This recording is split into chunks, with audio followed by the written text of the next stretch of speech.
Let's turn now to what happened in the president's vehicle when the Secret Service told him he would not be going to the Capitol after his speech.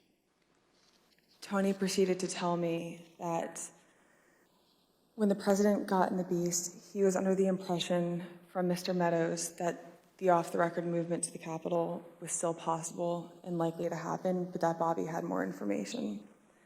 So once the president had gotten into the vehicle with Bobby, he thought that they were going up to the Capitol, and when Bobby had relayed to him, we're not, we don't have the assets to do it, it's not secure, we're going back to the West Wing.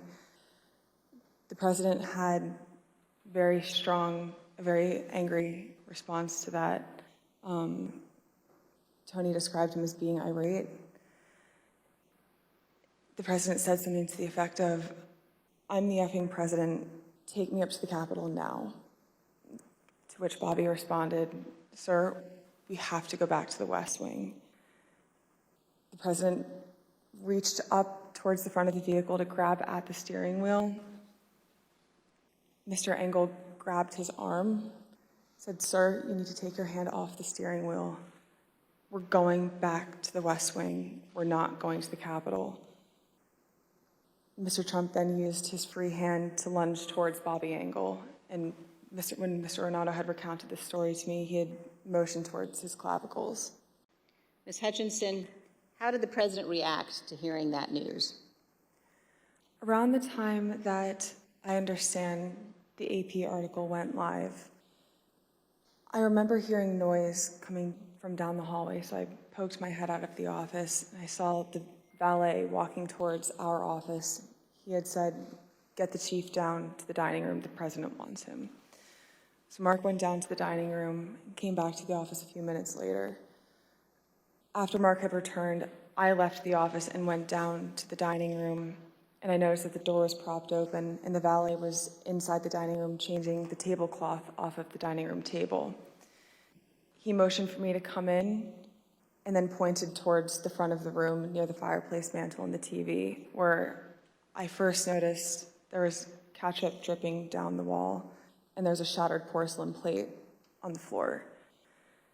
The valet had articulated that the president was extremely angry at the Attorney General's AP interview and had thrown his lunch against the wall, which was causing them to have to clean up. So I grabbed a towel and started wiping the ketchup off of the wall to help the valet out. And Ms. Hutchinson, was this the only instance that you are aware of where the president threw dishes? It's not.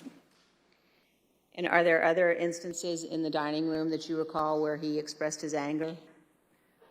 There were several times throughout my tenure with the Chief of Staff that I was aware of him either throwing dishes or flipping the tablecloth to let all the contents of the table go onto the floor and likely break or go everywhere. I remember Pat saying something to the effect of, "Mark, we need to do something more. They're literally calling for the vice president to be effing hung." And Mark had responded something to the effect of, "You heard him, Pat. He thinks Mike deserves it. He doesn't think they're doing anything wrong." Let me pause here on this point.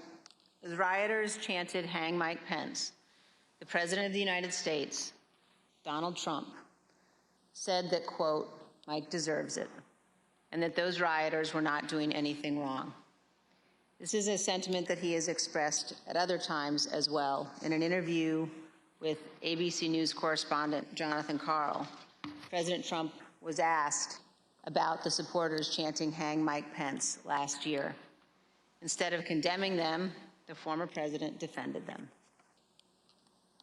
Because it's common sense, John. It's common sense that you're supposed to protect. How can you, if you know a vote is fraudulent, right? Yeah. How can you pass on a fraudulent vote